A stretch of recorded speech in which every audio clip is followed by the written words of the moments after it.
Welcome back, everybody, for another deep dive. This time we're going to be um, looking at the world of Terence McKenna, and he's an ethnobotanist writer, Right. kind of a very much an explorer of consciousness. Yeah, adventurous forays into consciousness, for sure. Yes, exactly.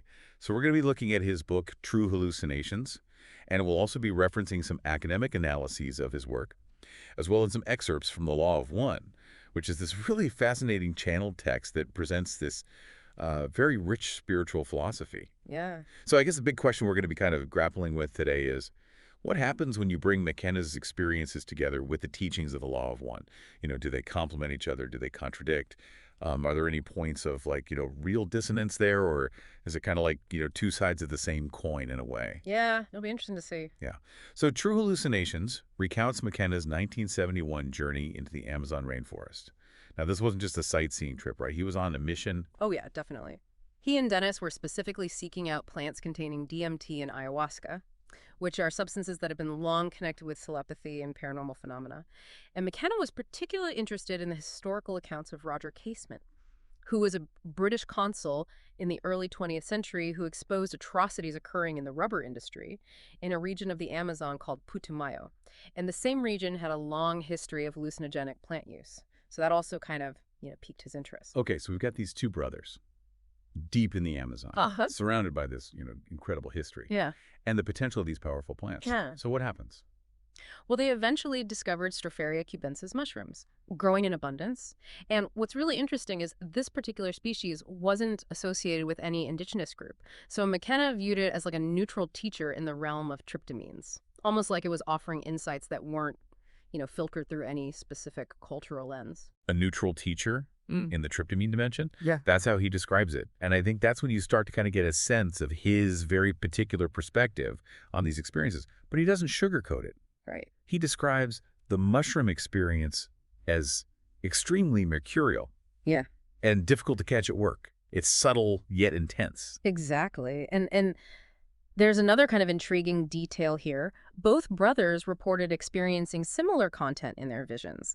So whether that suggests telepathy or a shared perception of some kind of invisible landscape, or simply a shared predisposition, it's another layer. Makes you wonder what these substances are actually doing. Are they unlocking some hidden reality? Are they just producing really interesting hallucinations? Then it gets even more interesting when we look at Dennis's experiences, Yeah. because he describes this vocal buzzing phenomenon that he experienced after taking psilocybin and cannabis. Yeah, he describes it in his journal as this lifting, pulsing wave of vocal buzzing that seemed to increase in energy, and he was convinced that this sound could be accessed without drugs, and that it represented a learned activity. He even went so far as to say that he was certain that he would be able to do it without tryptamines in the future. So hold on, he's saying that our voices can somehow tap into another dimension. That sounds like a pretty bold claim. Well, Dennis was a botanist himself, and he developed some very unconventional, even radical theories about the potential of the human voice. He believed that the body is an instrument with all these untapped capabilities, accessible through sound, and that this buzzing was a signpost pointing to those capabilities. So it's not just about the substances themselves, but about using them to discover something inherent within us. That's a fascinating idea. And that's a theme that kind of runs through a lot of McKenna's work. He saw these experiences as a way to push the boundaries of human potential and explore the untapped possibilities of consciousness. So then their journey kind of takes this whole other turn. They decide to combine ayahuasca with psilocybin in what Dennis called a hypercarbylation experiment. Yeah. What exactly were they trying to achieve with this? Well, they were actually joined by two others for this, Dave and Vanessa, but they both backed out before this combination experiment. So on March 4th, 1971, the brothers meticulously prepared their ayahuasca brew using Banisteriopsis caapi vines. And they thought they might be using the wrong admixture plants, but they weren't totally sure. And Dennis, ever the scientist, was fascinated by a concept called electron spin resonance, or ESR. Okay, I'm going to need a little help here. Yeah. What exactly is electron spin resonance, and how does it relate to psychedelics? So imagine you have this tiny little compass needle and it's spinning. That spinning creates this faint little energy field. Now imagine that you could amplify that spinning and make the energy field stronger. That's kind of what ESR is about. It's a way of measuring the energy field created by spinning electrons. Okay, so how does that relate to what the McKenna brothers were doing? Well, Dennis believed that ayahuasca's harmine would amplify psilocybin's ESR tone. creating a superconducting configuration, basically a state where energy could flow with incredible efficiency. He imagined this would allow for a fourth-dimensional warp. So in essence, they were trying to create a kind of energetic gateway to another dimension. Precisely. Dennis envisioned that this combination could allow the body's compounds to bond with the mushroom's template, creating this powerful psychoactive antenna capable of receiving signals from beyond our normal perception. Wow, that's some serious next-level thinking. Yeah. But it sounds like this experiment really pushed them to their limits. How do they handle the aftermath? It was intense. Dennis struggled to kind of ground himself, while Terence became fixated on the nature of time, experiencing what he called resonances and recurrences. He initially focused on 40-day cycles, then shifted to 64-day cycles, which eventually led him to delve into the I Ching. He began to see the experience as an opus, like this unfolding work of art that would reveal its meaning over time. And even though Dennis struggled initially, he was able to replicate that undulating howl just 2 days later. Seems like this experience had a pretty profound and lasting impact on both of them, wouldn't you say? Absolutely. And I think it's here that we start to see some potential connections between McKenna's experiences and the Law of One, because they both emphasize seeking knowledge and wisdom beyond conventional means, exploring consciousness and the interconnectedness of all things. So the Law of One, what exactly is it? Well, the Law of One is a channeled text received in the early 1980s, and it presents this really complex cosmology and spiritual philosophy touching upon concepts of densities, Oh. evolution, and the choice between service to others or service to self. It's a text that really encourages exploration and critical thinking, and it invites readers to connect the dots between ancient wisdom and modern discoveries. Okay, I'm starting to see how McKenna's psychedelic journeys and the Law of One might be speaking to similar ideas about consciousness and reality. Exact. And that's what we're going to be kind of exploring further. How do McKenna's explorations into the tryptamine dimension relate to the densities and evolutionary framework presented in the Law of One? Are there any points of convergence or divergence? This is where it gets really interesting. I can't wait to delve deeper into these connections. Me neither. There's a lot to unpack here, and I think our listeners will find it really fascinating to see how these seemingly disparate threads weave together into this larger tapestry of exploration and insight. So we've got McKenna kind of exploring these altered states through psychedelics, Yeah. and we've got the Law of One presenting this complex cosmology and spiritual framework. How do we start to weave those threads together? What are some of the key points of overlap? Well, I think one of the most striking connections is this emphasis on seeking knowledge and wisdom beyond conventional means. McKenna consistently championed this idea that psychedelics could offer a glimpse into realms of consciousness that are typically inaccessible to the everyday mind. And the Law of One seems to echo that sentiment, right? Hmm. Like suggesting that true understanding requires us to expand our awareness beyond the limitations of just the material world. Precisely. The Law of One describes this hierarchy of densities, each representing a different level of spiritual evolution and understanding. And these densities aren't physical places, but rather states of consciousness. So could McKenna's tryptamine dimension be interpreted as one of these densities, like a level of consciousness accessed through the use of these specific psychedelic compounds? Yeah, it's an interesting parallel. The Law of One suggests that accessing higher densities requires a shift in vibration, a movement towards a more refined and expansive state of being. So perhaps certain substances, like the ones McKenna experimented with, could act as catalysts for that kind of shift. That's a fascinating thought. It makes you wonder if these ancient traditions of using plant medicines were in a way tapping into these different densities of consciousness. It's certainly a possibility worth considering, and it aligns with McKenna's idea that these substances can act as teachers, offering insights into the nature of reality and our place within it. Another key theme that seems to run through both McKenna's work and the Law of One is this idea of interconnectedness. Yes. McKenna frequently spoke about the transcendental object at the end of time, this unifying force that connects all things. And this concept really resonates with the Law of One's assertion that all beings are ultimately part of a single unified consciousness.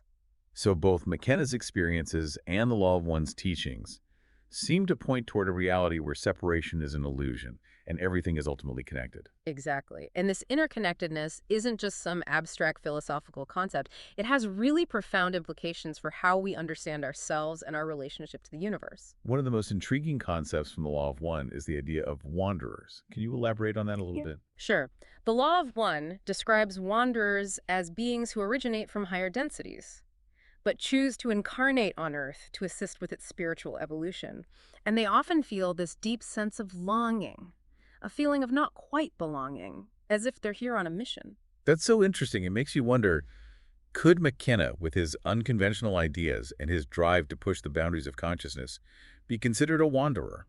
It's a compelling question, and it speaks to, I think, a broader point that both McKenna and the Law of One emphasize, which is that we all have the potential to access higher levels of awareness and contribute to the evolution of consciousness, both individually and collectively. So even if we don't literally come from another dimension, we can still strive to embody that wanderer spirit, that desire to learn, to grow, and to help others along the way. Absolutely. And that brings us to another really important concept that emerges from both sources: free will. Right. McKenna often spoke about the importance of personal responsibility and the power of choice. How does that align with the law of one's perspective? Well, the Law of One really emphasizes that free will is paramount. Each individual has the sovereign right to choose their path, whether it's service to others or service to self. There's no judgment-only consequence.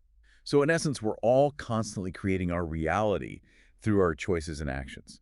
And this idea of choice kind of ties into another key theme, polarity. Yes. The Law of One describes this fundamental polarity in the universe: service to others versus service to self. And it's not about good versus evil, but rather two different orientations towards existence. And McKenna also seemed to grapple with this idea of polarity, particularly in his explorations of the shadow self and the darker aspects of human nature. Right. He recognized that both light and shadow exist within us, and that integrating both is essential for wholeness.